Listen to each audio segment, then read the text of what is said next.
Good evening, welcome to the Buck Stops here. I'm Vishnu Shom. On the program this evening, another accident in the Navy. This time, a commander is killed in the engine room of the Navy's newest destroyer, the INS Kolkata, just a few months before it is due to be commissioned into the Indian Navy. Well, the latest incident comes days after the disaster on the Navy submarine, the INS Sindhuratna, and though the incidents are unrelated, it's important to stress that they are the loss of highly skilled personnel in the Navy. That's the big concern. It's a loss that the nation, let alone the Navy, can afford. Also on the program, Arvind Kejriwal drives up to the residence of Narendra Modi and says he has 16 questions for the BJP's prime ministerial aspirant. The police politely turn him away, but not before he's informed that you need an appointment first to meet a chief minister. The question that we are asking this evening, Kejriwal roars into Modi's den. Has the face-off boosted the Aam Aadmi Party's image, or has it in fact gone against it? But here's our top story. Another highly skilled Navy officer, Commander Kuntal Wadhwa, is dead after he was exposed to carbon dioxide on board the most advanced warship to ever be constructed in the country. The Kolkata, built at Mazagaon docks, was set to join the Navy within a period of months after several weeks, which have been going on, of extensive trials. Commander Kuntal Wadhwa killed, the third death in the Indian Navy in 10 days, a week after the INS Sindhuratna submarine disaster. An accident on an under-construction destroyer being built for the Navy at the Mazagaon docks in Mumbai. Commander Wadhwa died after inhaling excessive carbon dioxide from the firefighting equipment of the ship built by a defense public sector undertaking. There was a malfunction in the carbon dioxide unit. As a result, there was a leakage of gas. वो gas leakage से about 3 people were affected. An engineer deputed by the Indian Navy to oversee the ship's construction. Commander Wadhwa was inspecting the ship's engine room when a possible malfunction in the firefighting equipment leaked excessive carbon dioxide. Coming on the back of a series of accidents in the operational ships since August last year, once again brings the focus right back on the Indian Navy. Whether it was the submarine accidents or what has happened today, the net result is that the capacity of the Indian Navy in terms of major platforms is being adversely affected. 2 weeks ago, leakage of poisonous gas on board INS Sindhuratna, a conventional submarine, killed 2 officers, triggering the resignation of Admiral D.K. Joshi as Navy Chief. In August last year, 18 sailors had died in an unexplained explosion on board INS Sindhurakshak, another conventional submarine. The opposition was quick to blame the defense minister. Antony, as a defense minister, must take responsibility and immediately quit his office. Defense minister will have to explain. And as far as budgetary provisions are concerned, Mr. Chidambaram cannot blame it on defense ministry at this moment, and you must take responsibility. It appears that security management and monitoring has become a serious casualty under the great government of Manmohan Singh. The Kolkata class ships are in the making for a decade now, and their construction is running 4 years behind schedule. Only one of the 3 ships, INS Kolkata, has joined the Indian Navy so far. An inquiry will reveal what went wrong in the engine room of the under construction ship. But the Indian Navy has lost yet another experienced officer in the mishap, thereby putting further strain on its officer cadre, especially at a time when the role of Indian Navy is expanding rapidly. All right, another very unfortunate loss for the Indian Navy of a very skilled officer. What does this actually mean? One Navy accident after the other. Well, joining us to debate this, Vice Admiral Suresh Bangara. He was the former chief of the Southern Naval Command of the Indian Navy. With me in the studio, the consulting editor, Strategic Affairs, Ajay Shukla, also with us. Ajay, thanks very much for being with us. Pinky Anand, spokesperson of the BJP, Abid Rasul Khan of the Congress Party as well. Admiral Bangara, I know there is nothing you can compare with what happened on the Sindhuratna or the Sindhurakshak, both submarines, but this is very unfortunate. And the only parallel that I can think about is smoke inhalation. In both cases, submarine or officers died after inhaling smoke. It's very unfortunate, sir. Your first reactions? All right, we've lost the line with Admiral Bangara. I'll come back to him first, but let me go across to Ajay Shukla. Ajay, one of the things that often happens is a call for resignation. The Navy chief volunteered to go when the Sindhu Rakna accident happened, but a lot of people would say that political parties saying that one minister should go or somebody else should go is not necessarily the way forward. At one level, this is a crisis. You see, the problem becomes that in translating what is essentially an operational issue into a political issue, you lose sight of the operational ramifications. Instead of actually looking at the need to increase safety procedures and safety awareness within the Navy, this translates into a debate of, your head, Antony's head, let the following resign. Now, I'm not trying to make a case for Mr. Antony here. There are many good reasons to demand Mr. Antony's resignation. If you were to tell me he needs to be asked to resign because procurement has come to a near standstill, I would say absolutely he does. If you ask me he needs to resign because ex-servicemen are not being looked after, I'd say there's a case but there. Not this issue. But if you tell me he needs to resign because warships are having accidents on the high seas, I would say, what are you talking about? All right, Pinky Anand, react to that. Ajay making the point that perhaps the BJP needs to be a bit selective in on the circumstances in which you call for Antony's resignation.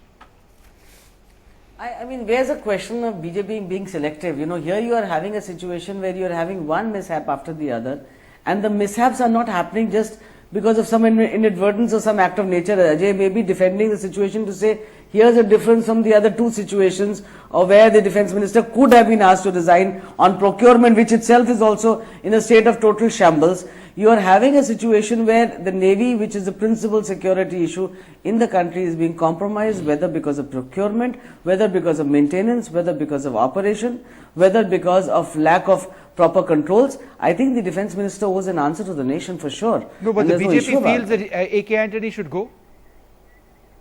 That's right. No, but I don't understand. When you're having a situation when the Navy explain this to me, when you're talking about Navy security. What does the defense minister of the country have to do with the maintenance of a warship or an accident on board a ship which has just recently been constructed and is not with the Navy as yet? Vishnu, the point is not whether it is with the Navy or not with the Navy at this point of time. This is not the first of such a situation. This is the 12th mishap which has happened in the recent past. You're having one after the other, whether it is the Sindhu Ratna, whether it's the Sindhu Raksha, whether it is the current INS Kolkata. You are having mishaps of a major nature which are occurring on account of deficiency of certain services one way or the other. The person who is in control, and this is not a normal factory or an industry or anything else. This is the security of the country that we are talking about. You are having procurement, which also is a standstill. Ajay, very frankly, just discuss that with you. So, with such a situation, what else would you ask for? But what would his resignation on an issue of an accident on a ship or a submarine achieve? What would the? No, I'm not talking about procurement because I see your point. And there are other issues and one sees your point. I'm only asking you, earlier on you didn't ask for his resignation, you're asking for his resignation now. How would his resignation when there are safety issues or accident issues change things? It is not simply one safety issue, it is not simply one accident. These are series of mishaps which apparently are occurring due to lack of control somewhere. That I think the defense would be best equipped to answer you, but the question is, one stray incident is not the issue, Vishnu. The question is a series of incidents where there is total compromise of the Navy. Okay, so you're looking at the larger issue as far as he's concerned. Go ahead, Ajay. Of course. In a military like ours, which is operationally deployed, where there's an army on many thousand kilometers of border, Navy sailing the high seas, the Air Force flying in difficult conditions, things are going to go wrong. And if every time something goes wrong, you start demanding the resignation of the defense minister, then all that will happen is demands for resignation of the defense minister and nothing being corrected. The BJP might like to remember that when Mr. Fernandes was the defense minister, there was this series of MiG-21 crashes that was going on. And that was a serious problem and a problem that needed to be addressed at the operational level. But I don't recall these frequent calls for the defense minister's resignation, and if anybody did make those calls, he would have been misplaced. So I think let's address the operational issue rather than just translating it into political name calling. Ajay, Ajay, while I agree with you to this extent that the operational issues need to be addressed, nobody is saying, the BJP is not saying that the operational issues don't need to be addressed. But the question is the systematic happening of such mishaps, the fact that these operations are not being tackled, the fact that this is the security of the country which is involved, aside from the procurement issues which you have also mentioned, I think the defense minister should go away. If he cannot perform his responsibility, there is no other option. Would the defense minister, Pinky, going away mean that there will not be an accident tomorrow? No. Please, Vishnu, I am hardly saying this. I am not saying if the defense minister will go away tomorrow, there will be magic. But the question is the moral responsibility, the political responsibility, the ethical responsibility. Okay. Somebody owes an answer. Okay, fair enough. For what Fair enough. When a message goes on, when the Navy chief can resign, why should the Navy chief resign? According to you, he should also not resign. That's a fair point. But the Navy chief goes on a moral responsibility. That's a fair point, Pinky, and I'll get to my other panelists. But there is a line of thought that Admiral Joshi should not have gone. That he took the moral high ground. He took the moral high ground, but he was the most experienced to handle this sort of situation. It's been happening on his watch, which is unfortunate. But you need experienced people to be dealing with this. That's another side of the argument. But be that as it may, but I'm just saying he takes his own moral responsibility is what I'm saying. Whatever you might have needed him, we might have needed him. There is morality and there is operational. People. Let me go across to Admiral Bangara. Sir, you've been trying to make a point. It's the same operational issue. Admiral Bangara, go ahead, sir. You've been listening in. Go ahead with your point. Yeah. I'm sorry I couldn't hear any of the panelists because I had a problem with sound. But from what I see from a distance on a screen, this has become a political debate. I want to make one or two things very clear here. This accident today has nothing to do with what's been happening in the last week or 10 days or 3 weeks. This is a ship which has not yet been handed over to the Indian Navy. It's under build and there is a process for handing over. And the checks and the inspections are on, and only after the contractor sea trials is completed, the ship will be commissioned and the Indian Navy steps on board. Right now, we have a skeleton crew to help out the Mazagaon docks in matters related to sea trials. All other equipment and the entire safety and security. No, but Admiral Bangara, is it enough for the Navy to wash its hands off this case? There is a Navy commander who's dead. The people who are actually using the ship in the seas during trials which have been going on for several weeks are Navy officers. The ship is not meant for any other customer. It is meant for the Indian Navy. It is built at the design of the Indian Navy with naval designers at the helm of affairs. So is it enough to say that, look, the ship's not joined us, so it's not ours? It's going nowhere else, sir. Your men were on board it. Yes, if you let me explain, ships under construction are not known to have accidents. But there have been in the past a few accidents caused by malfunctioning of a new equipment. And one or two, I think way back in 76, there was a death on board as well. So during handing over process, you have the entire ship manned by Mazagaon docks and a skeleton crew of the Indian Navy. Yes, it is we are the customers. Yes, we have an overseeing team. But this is an accident, and I would call it a freak accident, caused by perhaps a bursting of a cylinder. And this cannot be compared at all with any of the operational Fair enough. Problems that we had in the past. Point taken, sir. And it's nothing to do with politics here. Well, at one level it is, sir. But I take your point as a Navy officer and as somebody who's commanded warships. Abid Rasool Khan, the larger issue over here, and it is becoming political. It has been since the Sindhuratna incident took place. The BJP says that the defense minister needs to go. The defense minister's record is clearly mixed. A lot of people would say that he's been gigantically slow in clearing defense deals, and that there remain a lot of concerns about his leadership in the defense ministry.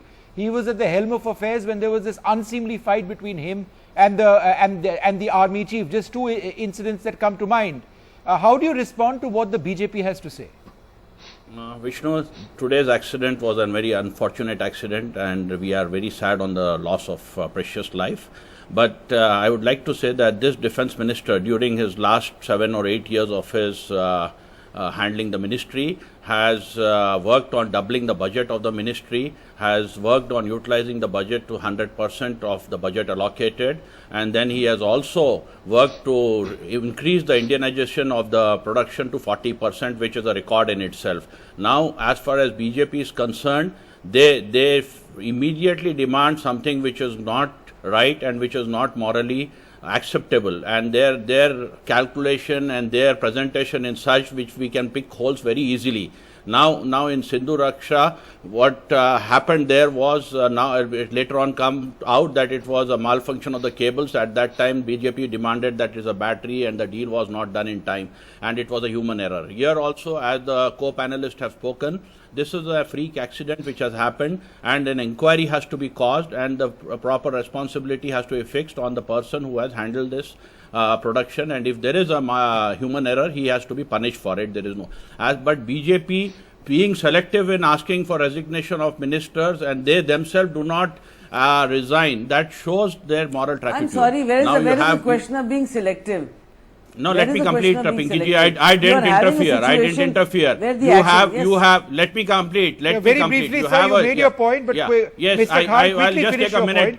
Yes, I will just finish it. You had Mr. George Fernandez, who was involved in so many scams to the extent of a coffins being sold at a higher price. You never resigned. You had your own Prime Minister's son-in-law bartering deals of defense. Then you did not resign. You have your Chief Minister, who is a Prime Ministerial candidate, who did not resign for a fair inquiry to take place in massive riots which were state monitored. And now for please, lad, I think accident done in the operation. You want the situations of what is happening and where the Supreme Court has acquitted responsible to put the cylinder in place and open it and found close it. And no blame lies on his head, and you want to kind of raise this issue. Not. Just You cannot accept. Your only agenda appears to be you cannot BJP, accept. You cannot accept your faults, and you are very happy to put faults on others and smile on it. Vishnu, can I interject? The question is not whether BJP is at fault, has been or not been. We are talking about the current incident. Okay, all right, As far as the current situation is concerned, all right, having the Navy chief who resigned as a consequence of this. All right, let me get in Admiral Bangara and then Ajay Shukla. Admiral, go ahead. Vishnu, may I request, stop this political debate on this day when we have lost an officer. We are not interested in a political debate. We are interested to go to the root cause of this accident. That will be done by the Navy. But it is quite annoying to see a political debate on a day when we have lost an officer. This is, I could not have phrased it better than Admiral Bangara. Today is the day when we've lost an officer, and both the political panelists on this debate are point scoring literally off the dead body of an officer. Now, there are many voters, I am sure, who are watching this debate, but there are also many million Faujis who are watching this debate, soldiers, sailors, airmen. And I can tell you that the impression that they are carrying away from this debate is that our political leadership is not interested in addressing our problems. They are interested in using our problems, in leveraging our problems to make each other feel bad. And that's something which I think any good political analyst would see as extremely counterproductive. I'm surprised they don't see it. Mr. Khan, go ahead. Yeah, actually, what you're saying, I totally agree with you. And I started off with that, but when the question was put to me on the resignation of Anthony and the way BJP was demanding it, it was my duty to revert back and say what it was. But 100% I agree with you that I am not for a political debate on this issue, and I started off my address with that we have to address where the problem lies and how to solve it instead of coming and demanding a minister's resignation as done by my earlier panelist. Okay, fair enough. Let me go across to Admiral Bangara. Sir, let's talk about the issues at hand over here. Firstly, the loss of a human life. Far too many people have been dying in the Navy in recent times. Sindhu Rakshak, Sindhu Ratna, and now this one officer of the rank of commander. Obviously, the loss of a human life is the biggest concern. But sir, what about the loss of skill? For a larger audience, can you explain to us how, a Navy officer is not just somebody with a gun in his or her hand. They are extremely trained, and it takes years for this training to happen. Vishnu, in the armed forces, every day that we go out on an exercise, there is a chance of losing a life because we do things which are not normal. So every sortie that a ship does or an aircraft does or every sortie that a Jawan does, we are ready for a loss because in training we do allow for such losses, these accidents, and therefore armed forces don't get put off by a loss of life. We feel very sorry for them. But I'll give you an example. When there's an air crash on the carrier and everybody is stunned with the crash, the first thing that is done is that all the aircrafts are put in the air. They're all flown immediately. That is to say, we have lost a man, jolly good fellow, but operations go on. So let us not exaggerate. There is an accident, and accidents can happen any time at sea. So it's not that we don't lose people overboard, we don't have collisions, or we don't have the machinery packing up, fire accidents, flooding. These things are part of our life. But you would agree, so let's sir, not exaggerate that 12 incidents in 7 months and the loss of what, 18, 19 people is serious and not normal. I myself told you that bunching up of the accidents, that was another debate, is not normal, and the Navy is quite capable of getting to the root cause of those bunching up. They are doing it. But this is not part of that. I keep repeating.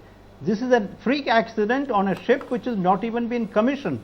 You cannot club all of this and say there are too many lives lost. Fair enough. The fact I of the don't matter, understand, Vishnu, how this process of saying this ship is not part of the naval fleet, therefore, but Navy personnel are there. The situation is occurring out of freak accident, and as you rightly said, Navy is the only customer that they have. It's not as if it's being built for a private sale. The compounding of incidents, I think, is what one is talking about today. The failure to maintain operational levels, the failure for procurement levels. You are having a situation, the Navy chief himself resigns. I mean, as you said, he shouldn't have. You needed an experienced officer, but he did. So, Admiral, do you believe that the way this... Pinky raises an important point. Do you believe, in fact, let me put this to Ajay, do you believe that the manner in which this has been reported is, on the one hand, you've got Navy officers who say that, look, let's look at every single incident because each incident is not the same as the other. There have been navigational errors, there have been fire issues, there have been construction issues over here. And on the other hand, you've got the political class and perhaps people watching programs like this who say that, look, none of that matters. 19 people in the Navy or so have died. And so the Navy is doing something wrong. In between lies the truth, and perhaps that is not being reported I think you're absolutely correct. I've been both a soldier and a journalist, and I have to say that in this particular debate, both the media and the Navy are at fault. The media is at fault for playing up excessively these accidents, these 12 or 13 accidents that you speak of. About 4 or 5 of them, if you analyze them carefully, are actually worthy of note. The others are routine operating incidents, as we would call them. That having been said, the Navy's reaction, which is that no, we are in an inherently dangerous profession and accidents will happen, is equally misplaced. When you live in these dangerous conditions, like for example in a tank where you are cheek by jowl with large quantities of explosive and fuel in a very small space, which is true also of submarines, which is true also of warships and fighter aircraft, there is a very strong system of safety procedures to make sure that nothing goes wrong. And if something goes wrong, there is a violation of a safety procedure. And they need to acknowledge that, and they need to deal with that. I see very little acknowledgement from the Navy. The Navy is still, in my opinion, in some form of denial, but I also see the media completely overplaying the situation. Admiral Bangara, would you like to respond to that? Well, I think I have not been heard so far. I said very clearly that the bunching off of the type of accidents and incidents we had is unusual. That needs to be investigated. There has to be introspection, and that is being done by the Navy. But you cannot jump to conclusions before the first Board of Inquiry report comes out. So some of them were very minor incidents which happen very often, some of them are not. So I did not deny that there is something wrong and we need to introspect. But certainly blowing it out of proportions and linking today's incident with the others, I take objection to that. It has got no connection whatsoever. All right, Admiral, one last word from you. This class of warship, the Kolkata class, and this is INS Kolkata. It's been 10 years, 9 years in fact, more than that in making. But once it actually joins the service, one way or the other, it will be the most advanced warship, the most advanced ship ever built in India, one of the most advanced warships in the world. We need this warship to take on some of the threats we face, sir. Yes. Vishnu, the Navy is very proud of the fact that most of our ships are being built in India now. And that didn't happen overnight. This was a very carefully crafted plan 30, 40 years ago, the benefits of which we are facing today. And our ships are as good as any ships that are being built outside. Yes, we have a major problem of time taken to build. Our designs are totally indigenous. All our weapons may not be, but everything is put together, and the time taken is long because of the lack of modernization of the shipyards and many other issues. That has to be addressed by the Ministry of Defence Production. And we need to do a professional analysis that keeps happening. If we cut down our build time, there is nothing wrong with these ships. We are very proud to see these ships at sea today. And Vishnu, can I just interrupt you for 1 second, because these are the first images coming in actually of the commander who lost his life, Commander Kuntal Wadhwa. He died in this accident on board that warship, the Kolkata, yet to be commissioned. The first images of this man. We've been careful not to report his name earlier on until the family was informed. They have been informed several hours back. These are the first images of this man who died in the engine space, the engine room of this warship. Ajay, go ahead. I was just trying to make precisely that point. This is a time when the Navy is under a certain amount of attack and stress, and people must be wondering what exactly is happening. It's important to acknowledge that it is certainly right up there as one of India's finest services. For my money, the best of the three services. It's a service that has successfully indigenized its weapon platforms, maintained a high operating tempo, and actually delivered the goods on many counts. So I would just sort of conclude by saying I have no doubt that they will handle this problem. Denial or no denial, this is a safety issue, and I'm sure the Navy will deal with it. All right. Well, I'd like to thank all our panelists for joining us. Let's just, I think, end this debate looking at that image one more time of that officer, extremely skilled, extremely trained, like so many officers, including those who died recently on the Sindhu Ratna and earlier on the Sindhu Rakshak. Commander Kuntal Wadhwa died in that accident on the Navy's newest destroyer. It's going to be entering the Navy very, very soon, perhaps in a few months, the INS Kolkata.